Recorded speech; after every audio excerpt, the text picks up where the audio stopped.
لكن الليلة لم يكن لأي من ذلك أي أهمية. الليلة كانت هذه الشوارع نفسها مفروشة بسجادات الصلاة.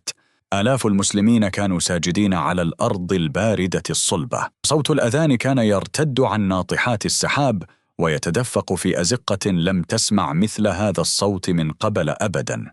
كانت هذه أول ترويح رمضان، وما جرى على هذه الشوارع لم يكن أقل من تاريخ يكتب أمام الأعين في الوقت الحقيقي. لكن قبل أن أخبركم بما حدث تلك الليلة، توقفوا لحظة، فكروا في أمر واحد. في هذه المدينة نفسها، على بعد بضعة مبان من هذه الشوارع ذاتها، تقف كنائس عظيمة: كاتدرائية سانت باتريك التي هي فخر الجادة الخامسة، كنيسة ترينيتي التي تقف مباشرة أمام وول ستريت.